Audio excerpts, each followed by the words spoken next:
Hello folks, very good to see you. Welcome back, welcome back. We're gonna read some words today. Now, there is a spoiler alert though. I've already read these words. GGG sent me an early draft of this to have a bit of a read over, to get some initial reactions as they were working up the post. And let's just say my initial reactions were very positive and they were quite happy to hear them. A while back I made a video about fixing Archnemesis. It's something that's been very dear to my heart because the Archnemesis design I found very problematic and diminished my enjoyment of the game quite a bit, which is very unfortunate because I love Path of Exile. So I made a video about it, and GG actually mentioned that the video was feedback that got used. And then when I read the post, I was like, yes, good, good, okay, awesome. So I'm very, so spoilers, but I've already read some of this, but we're going to read through it anyway and have a bit of a discussion. Let's check out the 3.20 Balanced Manifesto, Monster Mods, and Archnemesis, shall we? In our upcoming 3.2 expansion, Archnemesis will be replaced with a system that is more similar to the way Monster Wards worked in the past. Yeah! Alright, cool. The issues that players often had with Archnemesis were keyworded mod names were not fully descriptive of what they did. Certainly, that was one of the original stated intentions. 3.20, 3.2, same diff. One of the stated intentions was that you'd be able to look at, you know, the name Herb Walker, and you'd know exactly what that thing did. You know, you'd like, oh, this is a Herb Walker, it does this, this, this, and this. But there were so many of them, and the names were so abstracted in some cases that it really didn't achieve that goal, did it? Who knew that the herb walkers not only poison but also sap your potions? Why do they sap your potions? I don't know. They're a herb walker. Why do they do that? Herb walker's not a real one, by the way, but the mods often had multiple effects bundled, which made them harder to understand. Goes hand in hand with the previous statement. Due to how many effects were included in a single mod, it made many encounters too complex. I don't know if, like, I would specifically describe the problem as that, but I'm on board. Certainly, I don't know if that's the end result that I would describe as the problem, but the so many effects being bundled in with single mods, and then the monster ending up with like 40 modifiers effectively when they've got all their things added together, was a bit much. The way Archnemesis rewards were set up meant that many players felt they couldn't just kill a monster. They had to consider if they wanted to bring a magic find character in to maximize rewards. So I actually quite like the loot replacement system as like a tool that GGG can use to do things with loot. I thought it was an interesting concept, but having it be like something you can identify and then interact with in terms of magic find, obviously hugely problematic, because it means that you find a monster and instead of just killing it and getting loot, like the game should be, you open up Discord and call in a group of magic find culling people and spend a few minutes doing that. And that warps gameplay, obviously, is like anti-fun mechanics, that sort of stuff. But you know, you can, for these sorts of mechanics, you can always just tell people, well, don't do the thing if it's not fun. But that's not how people work, right? Water flows downhill, and people will do the thing that gives them the most loot or reward, even if it isn't fun for them, because we're all heinous addicts chasing that buzz of those sweet, sweet divine drops. So you gotta design your game in a way to make sure that the most optimal thing to do is the most fun thing as much as possible. So the goals of the new system are: mods do one specific thing. Love it. Mods say what they do rather than having a thematic name you must learn and remember. Oh, love it. Brilliant idea. A brilliant idea. Encounters are simplified on average while retaining interesting fights. Players are no longer required to do annoying actions to maximize rewards. Hallelujah. Alright, let's examine those goals individually. Yeah, I mean, that's a good follow-up point to what we were talking about earlier as well. Like, let's say you don't do the thing that gets you the most rewards because it's not fun. You feel a bit shitty about it afterwards because you're like, oh man, you know, I didn't do it because it's not fun for me, but I definitely feel like I'm missing out, you know? And then you boot up Reddit or whatever and see someone's picture of them getting all the loot from doing the thing that you aren't doing because it's not fun. And then you feel even worse. So yeah, and then you quit playing. or more likely it slowly kind of grinds you down, even without you realizing it potentially. You just start having a bit less fun and a bit less fun until just one day you don't bother logging in. That's usually how it goes, you know? It's not necessarily a big dramatic thing, but these little things that grate on you, these little things that sap your fun can have an impact over time, you know? And I felt like Archnemesis was that on many times over.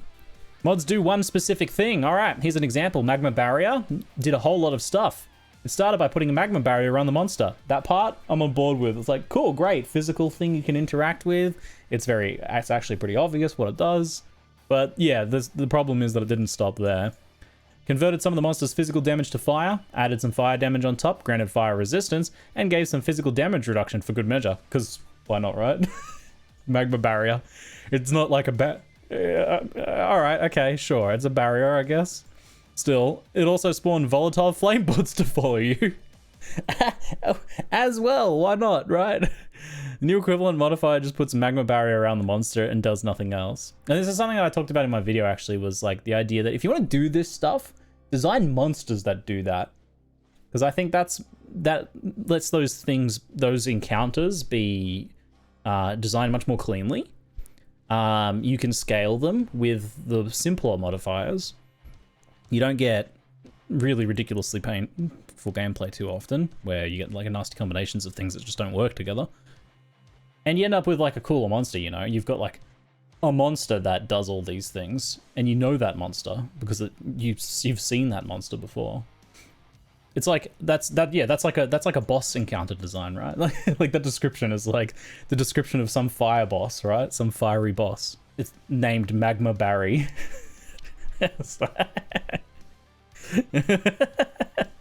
Sorry, I couldn't help myself.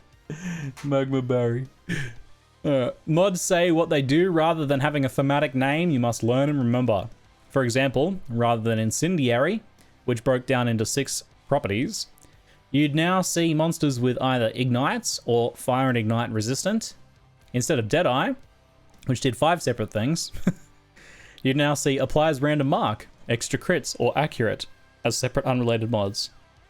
Ace. So kind of going back to the old system, it's like when we got the new Archnemesis, people were like, well, like the old system did the thing you're trying to do here. It just said what it did, right? Like it said powerful crits, and you're like, okay, this thing crits harder. I was like, the old system was way more descriptive in that regard, so we're kind of going back to that. So it's like Nemesis 2.0 now instead of Archnemesis, the system that replaced Nemesis. Encounters are simplified on average while retaining interesting fights. The pool of mods that involve complex interaction, like spawning volatiles or ground effects on death, have been heavily diluted by the presence of simpler mods. Nice side effect here is we should see a few less volatiles and ground death effects and stuff like that, because the way that it was, you know, you had up to 4 modifiers, and that just meant that like per map, when you've got, you know, 50 rares in the map class, per map you're seeing so many of these same things over and over and over again. Even though there was such a long list of modifiers, you would still feel like you were seeing these things over and over again. So now they should be a little more sporadic and hopefully clearly labeled. I'm hoping that they do like a little bit of good labeling job on the UI, as much as possible for this stuff. Certainly like the visuals on the monster is super, like that's the best way to do it, if things are visually clear on the monster. But Path of Exile is a little bit of a mess in that regard right now. So at least underneath the monster, having these things labeled nicely would be good. Like, I don't know, maybe if fire things were red, you know? Maybe there was some colors that you could like, without even having to read the text, you could still see that, oh, it's got a thing of that nature. So maybe like, you know, the purple stuff is chaos, and you're like, oh, I'm a bit more scared of chaos monsters. So you see purple out of the corner of your eye when you mouse up a monster, and you're like, oh, okay, I better have a closer look. Hopefully they do something like that. I haven't specifically said. So this means that you encounter more complex fights less frequently, but interesting and challenging emergent behavior from overlapping mods can still happen, just less often. All right. This is one of the things where the devil will be in the details. Exactly what the list of modifiers is, how they end up coming together, what it feels like overall. Like, I read this post before, like I said, I'd read a draft they sent through, and I was excellent. Sounds like a huge improvement. phenomenal. Putting a bullet in Archnemesis' head, I'm on board. But there will still be like we'll still have to feel out, you know, just how good this feels overall.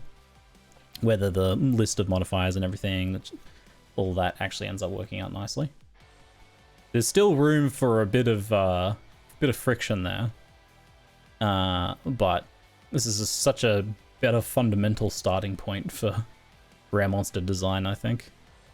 And this allows room for doing more of what I was really like hoping that they would do long term, which is instead of focusing on this like random pool of monsters modifiers and slap adding on monsters where the monsters don't matter, actually designing more monsters where the monsters do matter, and shifting the game towards that over time. And in the lead up to and after the release of Path of Exile 2, hopefully that is the case. And this system going kind of back to Nemesis 2.0 instead of Archnemesis, I think will allow for that to happen much more smoothly, with a lot less drama for us, the players, hopefully. Because if they started designing really cool monster fights, with really cool, like base monsters, the actual physical monster, but then Archnemesis was still there, they would be overshadowed by the Archnemesis. Fun fights potentially would become unfun fights. And we'd still just be like, oh, more Archnemesis, and not paying attention to what the monsters were. There's more chance for a simpler system like this to allow the actual monsters to shine if and when they get the tuning right. That's my hope, at least. Players are no longer required to do annoying actions to maximize rewards. This should be like at the top of your design document for the game. This should be like the top thing. And I hope that they, in implementing this, apply this to other areas of the game. Because there are certainly some, again, I love Path of Exile, but it does feel like sometimes using frustration, annoyance, friction, these can be game design tools, right? You create friction and frustration in a game to encourage a player to get like stronger or better, to overcome said thing, to create a feeling of satisfaction. But I think Path of Exile leans on it way too much and uses it in places where the player can't really just get better to overcome it. Like, for example, trade. You know, you can't really like get too much better to overcome the frustrations of people not responding to you.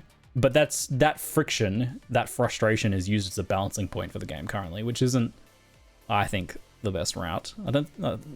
So hopefully this echoes into the future. Hopefully this echoes into the future, because I love this comment and I love that they're doing this for this, and I hope it kind of lodges in their minds a little bit more and gets applied a little bit in other places. In Archnemesis, rewards are associated with individual mods. This meant that you could tell what kind of rewards you would get in advance. In some cases, you were then effectively required to fetch a magic, find, culling character to make sure that you maximize the value of the monster mod that you had found. In other cases, you would ignore a monster completely if you knew that it would only drop rewards that are of no value to you.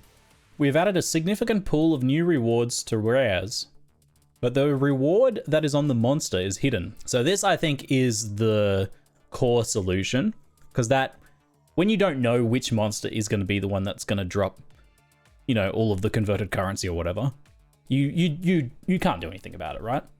It just becomes like a fun bonus, a moment of excitement. It's not something you can be like, okay, now I'm going to boot up Discord, because you don't know. It's not like you can do that for every rare monster. Or, you know, if you are going to try and benefit from Magic Find, if this system still benefits from Magic Find in the same way, if you are going to try and do it, it becomes part of your core strategy and not a way you're making your play more frustrating. There is still the risk that if Magic Find has an inordinate impact, that players get frustrated because they feel like they have to wear Magic Find gear and make their characters feel less fun to play. I actually think Magic Find should just go. It feels like a relic to me, like old game design. I've never liked using Magic Find gear, because I always feel like, I want to make my character as powerful as possible, not make my character less powerful to get more reward. So I feel like Magic Find could just go, just like Scrolls of Wisdom, and a few other things that are relics of the past. But I know that I'll probably never win that argument against GGG. So anyway, that's my thoughts though. But this solves the problem here. However, it'll be very interesting to see what we have added a significant pool of new rewards to rares means exactly. Whether they're doing more of the loot conversion things sprinkled in randomly, I'm guessing toned down some of the crazier combinations or made them much more rare, and then sprinkled in some new things, maybe? Again, I actually kind of like the conversion system. I think it allows for the loot system. It's a useful tool, I think. It's not something necessarily that should be applied everywhere, but it's a useful tool to change the way that loot drops and what sort of rewards we get. And I kind of like that. I think it's a potentially unique system to Path of Exile that is fun when done right. It just was done. I worry that like the well is tainted, so to speak, you know, with this whole system, because it was implemented so poorly. But I think loot conversion itself is not necessarily the enemy. I think the loot conversion system is actually potentially really interesting. So you don't know what kinds of rewards you'll get until you kill a monster. Great. Rare monsters with more mods are more likely to have these special hidden reward mods. Hasn't mentioned the conversion anywhere, so it's interesting to see if that'll still be the case. This new reward system smooths out the spikiness that Archnemesis reward system had. Great. I would like a little bit more info just on exactly what they're doing with that. So again, that's another devil in the details sort of thing. That and what specifically the modifiers are and what and they'll feel like, we'll have to see. I think this is such a better baseline overall. We'll have to wait and see just kind of exactly the specifics. But that's not what manifestos are for, right? The manifestos aren't for the specifics. It's for the overall picture, the big picture stuff. And we have an idea that what they're doing with the big picture. They're they're killing Archnemesis, taking some of the interesting bits from it, hopefully, and applying it basically to Nemesis system that we had in the past to make the Nemesis system a bit spicier, a bit more modern. And that, I think, is a good approach. A far better approach. Took us a while to get here. It's been an interesting year, hasn't it? The original motivation for developing Archnemesis was that the previous monster mod system was very out of date. That's fair. Many of the mods didn't have any appreciable effect on the modern balance, and there wasn't a lot of interesting gameplay possible. In our opinion, Archnemesis did succeed in adding a lot of interesting new mechanics to rares, sure, yeah, but introduced the problems described above. While creating the new monster mods described in this article, we were careful to retain most of the interesting mechanics that Archnemesis introduced. But in a way, that doesn't include a grab bag of other effects that is diluted by many other simpler mods. And is diluted by many other simpler mods, right. The result is a system that is very similar to what monster mods used to look like, but with much more up-to-date content and balance. Mods are simpler, and say exactly what they do. While you can certainly still rarely encounter scary combinations of mods that really wake you up, it's a lot rarer than it was under the Archnemesis system. Hopefully that also ends up meaning that, like, that is more likely to happen when the monster itself is scary, so that the monster gets a bit more chance to be the star of the show. Because this, like, the Archnemesis system was so domineering that we only really were fighting the Archnemesis modifiers most of the time. I've said this before, but the only difference between monsters in Archnemesis was whether they charged or not. Charging or leaping monsters versus non-charging or leaping monsters. There basically was very few other things that mattered. We feel that the new system is more modern and interesting than the old monster mod Nemesis system, and is clearer and easy to understand in the heat of combat than Archnemesis was. Hopefully. Fantastic. Fantastic. All right, it's been a wild ride. I'm glad we're getting off.